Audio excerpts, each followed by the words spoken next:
منور صبح کر لے اور روشن شام کرتا چل، تو اپنی آخرت کے واسطے کچھ کام کرتا چل، بھلا اس چند دن کی زندگی کا کیا ٹھکانہ ہے، اگر کچھ ہو سکے تو خدمت اسلام کرتا چل۔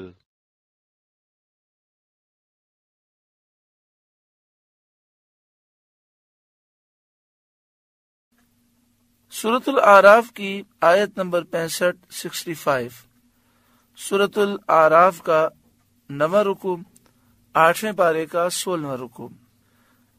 اللہ رب العالمین نے ارشاد فرمایا وَإِلَىٰ عَادٍ أَخَاهُمْ هُودًا، اور عاد کی طرف ان کی برادری سے ہود کو بھیجا۔ عاد کی دو قسمیں ہیں، ایک عاد اولا ہے، دوسری عاد ثانیہ ہے۔ یہاں مراد عاد اولا ہے، یہ حضرت ہود علیہ السلام کی قوم ہے، اور عاد ثانیہ کو سمود کہتے ہیں، یہ حضرت صالح علیہ السلام کی قوم ہے۔ عاد اولا جو قوم ہود ہے اور عاد ثانیہ جو سمود ہے، قوم صالح ہے، ان کے درمیان تقریباً 100 برس کا فاصلہ ہے۔ قال یا قوم اعبدوا اللہ ما لکم من الہ غیرہ، حضرت ہود علیہ السلام نے فرمایا اے میری قوم، اللہ کی بندگی کرو، اس کے سوا تمہارا کوئی معبود نہیں، اس کے سوا کسی کی پوجا نہ کرو۔ افلا تتقون، تو کیا تمہیں ڈر نہیں، اللہ کے عذاب سے تم نہیں ڈرتے؟ قال الملأ الذین کفروا من قومہ، اس کی قوم کے سردار بولے انا لنراک فی سفاہہ، بے شک ہم تمہیں بے وقوف سمجھتے ہیں، وَإِنَّا لَنَظُنُّكَ مِنَ الْكَاذِبِينَ، اور بے شک ہم تمہیں جھوٹوں میں گمان کرتے ہیں۔ نعوذ باللہ من ذالک۔ حضرت ہود علیہ السلام کی قوم نے آپ سے کہا کہ ہم آپ کو بے وقوف سمجھتے ہیں اور جھوٹا سمجھتے ہیں، یعنی آپ جو رسالت کا دعویٰ کر رہے ہیں وہ سچا نہیں ہے۔ قال یا قوم لیس بی سفاہہ، آپ نے فرمایا اے میری قوم، مجھے بے وقوفی سے کیا علاقہ، بے وقوفی سے میرا کوئی تعلق نہیں ہے، میں ہرگز بے وقوف نہیں ہوں۔ وَلَكِنِّي رَسُولٌ مِّن رَّبِّ الْعَالَمِينَ، میں تو پروردگار عالم کا رسول ہوں۔ أُبَلِّغُكُمْ رِسَالَاتِ رَبِّي، تمہیں اپنے رب کی رسالتیں پہنچاتا ہوں، اپنے رب کے پیغام تمہیں پہنچاتا ہوں۔ وَأَنَا لَكُمْ نَاصِحٌ أَمِينٌ، اور میں تمہارا معتمد خیر خواہ ہوں۔ ناصح خیر خواہ، امین معتمد قابل بھروسہ۔ اب دیکھیں پچھلے رکوع میں بھی آپ نے سماعت کیا کہ نوح علیہ السلام کی کس طرح بے ادبی کی کافروں نے جب آپ انہیں سمجھانے کے لیے گئے، اور انہوں نے کہا کہ ہم آپ کو گمراہی میں سمجھتے ہیں، لیکن آپ نے جواب کتنا پیارا دیا۔ آپ نے فرمایا میرا گمراہی سے کوئی تعلق نہیں، میں اللہ کا رسول ہوں، میں تمہیں رب کے پیغام پہنچاتا ہوں، میں تمہارا خیر خواہ ہوں، میں تمہارا بھلا چاہتا ہوں، اور میں وہ جانتا ہوں جو تم نہیں جانتے۔ یہاں بھی آپ دیکھیں کہ انہوں نے کیسی بے ادبی کی، کہا کہ ہم آپ کو بے وقوف سمجھتے ہیں، ہم آپ کو جھوٹا سمجھتے ہیں۔ کفار کا حضرت ہود علیہ السلام کی جناب میں یہ گستاخانہ کلام کہ تمہیں بے وقوف سمجھتے ہیں، جھوٹا گمان کرتے ہیں، انتہا درجے کی بے ادبی اور کمینگی تھی، اور وہ مستحق اس بات کے تھے کہ انہیں سخت ترین جواب دیا جاتا، مگر آپ نے اپنے اخلاق اور ادب اور شان حلم سے، برداشت کی شان سے جو جواب دیا، اس میں شان مقابلہ ہی نہ پیدا ہونے دی، اور ان کی جہالت سے چشم پوشی فرمائی۔ اس سے دنیا کو سبق ملتا ہے کہ بے وقوف لوگ، سفہاء اور بد خصلت لوگوں سے اس طرح بات کرنی چاہیے۔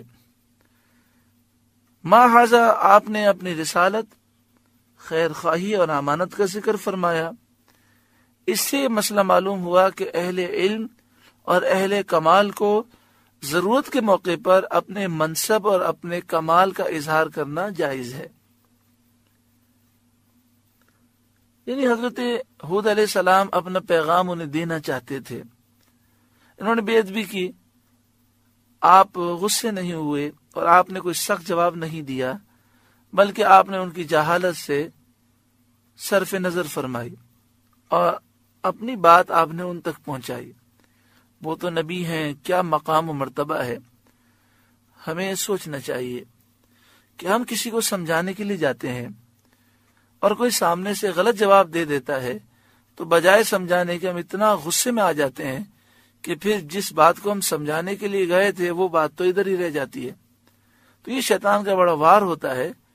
تو آپ جب کسی کو سمجھانے جائیں، کوئی غلط بات کرے، آپ کی ذات کو تنقید کا نشانہ بنائے، تو آپ اس سے صرف نظر کریں اور اسے پیار محبت سے اپنا پیغام دیں، تاکہ کم از کم ہم اپنا پیغام دینے میں کامیاب ہو جائیں اور حجت پوری ہو جائے، تاکہ کل بروز قیامت وہ یہ نہ کہہ سکے کہ مجھے کسی نے سمجھایا نہیں۔ اور بسا اوقات ایسا بھی ہوتا ہے کہ اس وقت تو وہ ہماری بات کو سمجھتا نہیں ہے، لیکن جب ہم اپنی بات پوری کرنے میں کامیاب ہو جاتے ہیں تو یہ باتیں ذہنوں میں محفوظ ضرور ہوتی ہیں، اور کبھی نہ کبھی ضمیر کی ملامت پر وہ ان باتوں پر عمل کرنا شروع کر دیتے ہیں۔ آگے ارشاد فرمایا، اب عجبتم ان جاءکم ذکر من ربکم علی رجل منکم، کیا تمہیں اس پر تعجب ہے کہ تمہارے پاس تمہارے رب کی طرف سے ایک نصیحت آئی تم میں سے ایک مرد کی معرفت، لِيُنذِرَكُمْ تاکہ وہ تمہیں ڈرائے، وَاذْكُرُوا إِذْ جَعَلَكُمْ خُلَفَاءَ مِن بَعْدِ قَوْمِ نُوحٍ، اور یاد کرو جب اس نے تمہیں یعنی اللہ نے تمہیں قوم نوح کا جانشین کیا، یہ اس کا کتنا بڑا احسان ہے۔ وَزَادَكُمْ فِي الْخَلْقِ بَسْطًا، اور تمہارے بدن کا پھیلاؤ بڑھایا، کیونکہ یہ قوم عاد بہت قوت والے بڑے لمبے لمبے تھے۔ فَاذْكُرُوا آلَاءَ اللَّهِ لَعَلَّكُمْ تُفْلِحُونَ، تو اللہ کی نعمتیں یاد کرو کہ کہیں تمہارا بھلا ہو تاکہ تمہیں فلاح و کامیابی ملے۔ ایسے نعمت دینے والے رب پر ایمان لاؤ، عبادت اور فرما برداری بجا لا کر اس کے احسان کا شکر کرو۔ قالوا، وہ بولے، اجئتنا لنعبد اللہ وحدہ، کیا تم ہمارے پاس اس لیے آئے ہو کہ ہم ایک اللہ کی عبادت کریں؟ وَنَذَرَ مَا كَانَ يَعْبُدُ آبَاؤُنَا، اور جو ہمارے باپ دادا پوچھتے تھے انہیں چھوڑ دیں۔ حضرت ہود علیہ السلام اپنی جگہ پر اپنے عبادت خانے میں اللہ تعالیٰ کی عبادت فرماتے، اپنی قوم کی بستی سے علیحدہ تنہائی کے مقام پر آپ عبادت کیا کرتے تھے۔ حضرت ہود علیہ السلام جب آپ کے پاس وحی آتی تو آپ قوم کے پاس آ کر سنا دیتے، تو وہ کہتے کہ آپ ہمارے پاس اس لیے آئے ہیں کہ ہم سارے خداؤں کو چھوڑ دیں اور ایک خدا کی عبادت کریں۔ فَأْتِنَا بِمَا تَعِدُنَا إِن كُنْتَ مِنَ الصَّادِقِينَ، تو لاؤ وہ عذاب جس کا ہمیں وعدہ دے رہے ہو اگر سچے ہو۔ تو وہ کہتے کہ عذاب لے کر آؤ جس عذاب سے آپ ڈرا رہے ہو۔ قال، آپ نے فرمایا، قد وقع علیکم من ربکم رجس وغضب، ضرور تم پر تمہارے رب کا عذاب اور غضب پڑ گیا، یعنی تمہاری سرکشی سے تم پر عذاب آنا واجب اور لازم ہو گیا ہے۔ اتجادلوننی فی اسماء سمیتموها انتم وآباؤکم، کیا مجھ سے خالی ان ناموں میں جھگڑ رہے ہو جو تم نے اور تمہارے باپ دادا نے رکھ لیے؟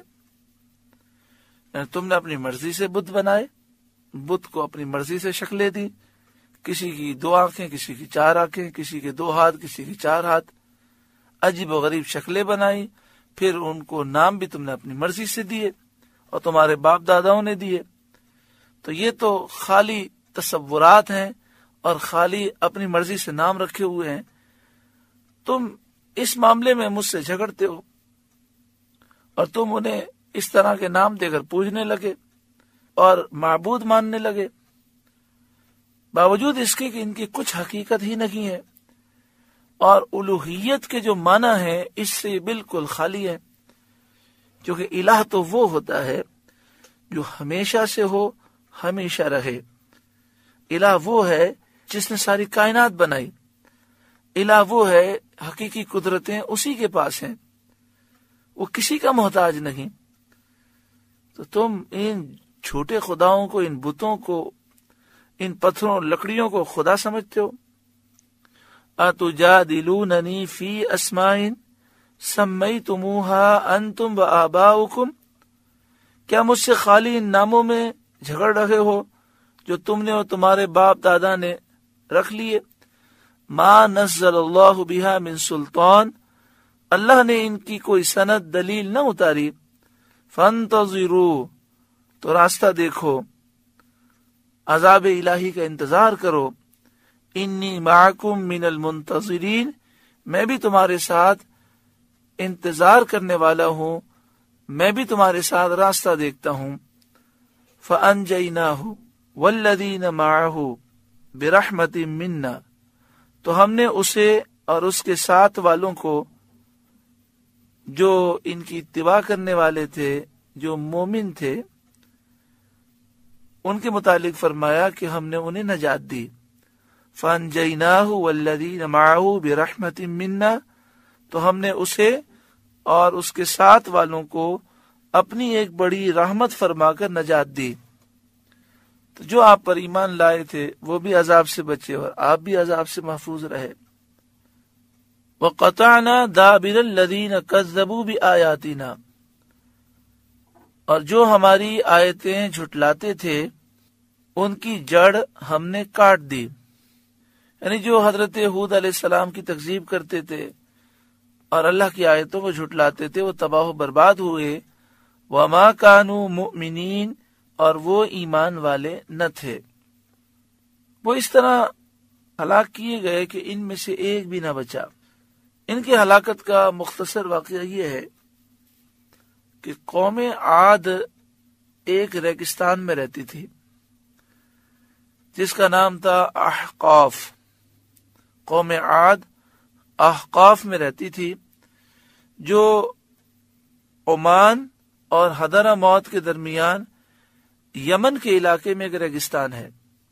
یعنی یمن کا علاقہ ہے، عمان اور حضرموت کے درمیان احقاف ایک ریگستان ہے، وہاں پر قوم عاد رہتی تھی. انہوں نے زمین کو ظلم سے اور گناہ سے بھر دیا تھا. بڑے طاقتور تھے، بڑے لمبے چوڑے تھے.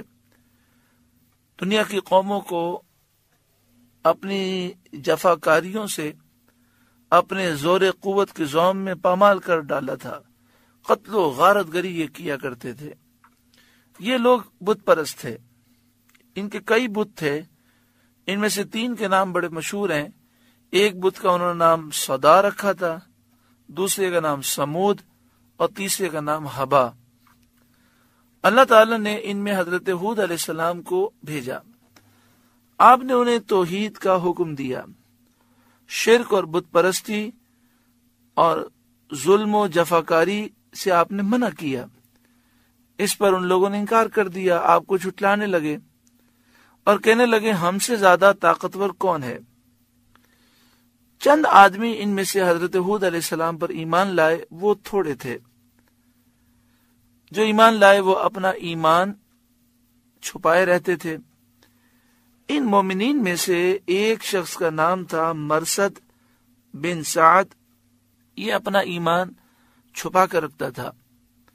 جب قوم نے سرکشی کی اور اپنے نبی حضرت ہود علیہ السلام کی تکذیب کی اور زمین میں فساد کیا اور ظلم میں یہ بہت آگے بڑھ گئے اور بڑی مضبوط عمارتیں انہوں نے بنائی. معلوم ہوتا تھا کہ انہیں گمان ہے کہ وہ دنیا میں ہمیشہ ہی رہیں گے. جب ان کی نوبت یہاں تک پہنچی تو اللہ تعالیٰ نے بارش روک دی، 3 سال بارش نہ ہوئی۔ اب وہ بہت مصیبت میں مبتلا ہوئے۔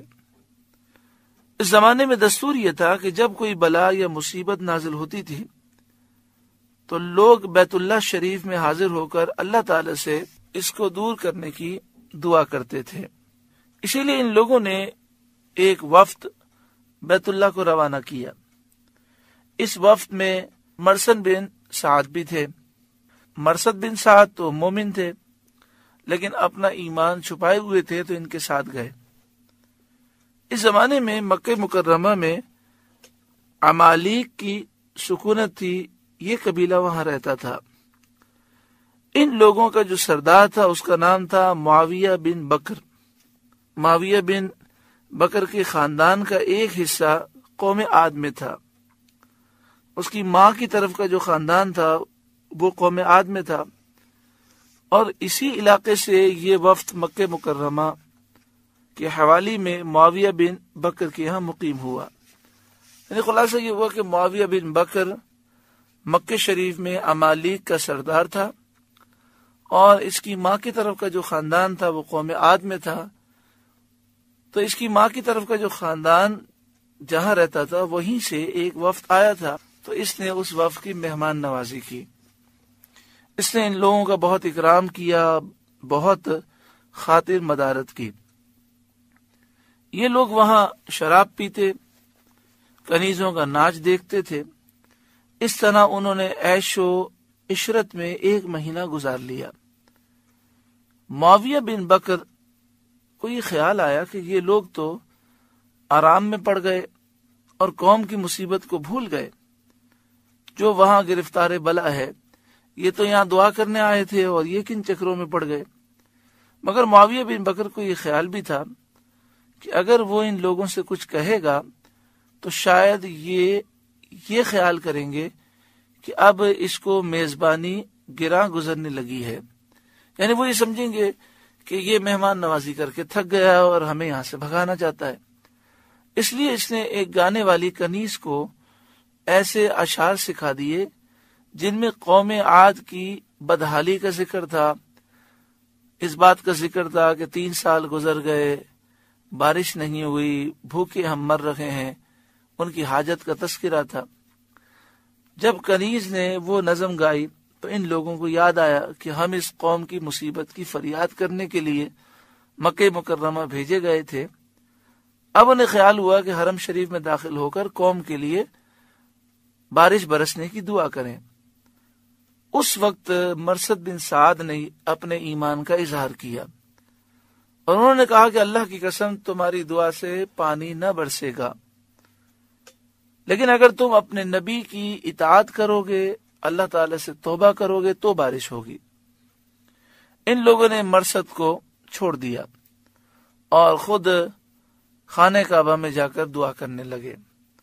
اللہ تعالیٰ نے 3 بادل بھیجے، ایک سفید رنگ کا تھا، ایک لال کلر کا اور ایک جو ہے کالے کلر کا۔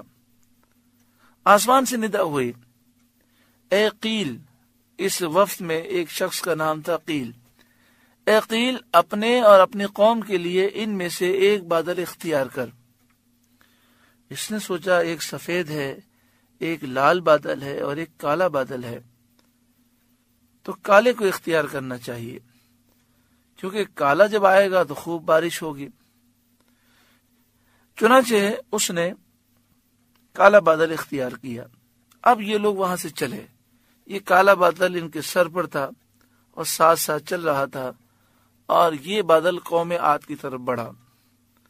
وہ لوگ اس کو دیکھ کر بہت خوش ہوئے، مگر اس سے ایک ہوا چلی، اور ہوا اس شدت کی تھی، آندھی ایسی چلی کہ جو اونٹوں اور آدمیوں کو اڑا اڑا کر کہیں سے کہیں لے جاتی تھی۔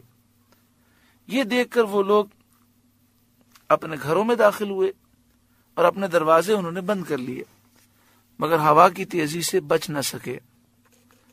اس نے دروازے بھی اکھیڑ دیے اور ان لوگوں کو بھی ہلاک کر دیا۔ یہ ہوا سرکل میں، دائرے میں چلتی تھی۔ انداز یہ تھا کہ نیچے سے لوگوں کو اٹھاتی، آسمان کی بلندی پہ لے جاتی اور اوپر سے زمین پر پٹکتے. اور اس ہوا کے اندر ایسی تاثیر تھی کہ یہ ایسے ہلاک ہوئے کہ یہ اور ان کی ساری چیزیں گل سڑ گئیں، کہ اس کے بعد اگر کوئی دیکھتا تو اسے یہ محسوس ہوتا کہ صدیاں گزر گئیں، یہاں کوئی قوم رہتی تھی. جیسے لوہا کئی صدیوں کے بعد گل سڑ جاتا ہے، اس طرح ہر چیز جو ہے اس ہوا کی وجہ سے گل سڑ گئی. قدرت الہی سے کالے پرندے نمودار ہوئے جنہوں نے ان کی لاشوں کو اٹھا کر سمندر میں پھینک دیا. حضرت ہود علیہ السلام مومنین کو لے کر قوم سے جدا ہو گئے تھے، اس لیے وہ سلامت رہے. قوم کے ہلاک ہونے کے بعد ایمانداروں کو ساتھ لے کر مکہ مکرمہ تشریف لائے اور آخر عمر شریف تک وہیں اللہ تعالیٰ کی عبادت کرتے رہے حضرت ہود علیہ السلام. اسی طرح تفسیروں میں یہ بھی ہے کہ جب آندھی چلنے لگی تو اس سے پہلے آپ نے حضرت ہود علیہ السلام نے سارے مومنین کو اپنے پاس جمع کیا اور ایک دائرہ زمین پر کھینچ دیا. تو یہ آندھی کافروں کے لیے بہت بڑا عذاب تھی، لیکن اس دائرے میں داخل ہوتی تو وہ ہوا نرم ہو جاتی. اللہ تبارک و تعالی ہمیں عبرت عطا فرمائے، سچی پکی توبہ نصیب فرمائے. سورۃ الاعراف کا 9واں رکوع مکمل ہوا. اللہ تعالی اس رکوع کے نور سے ہمارے قلوب کو روشن فرمائے.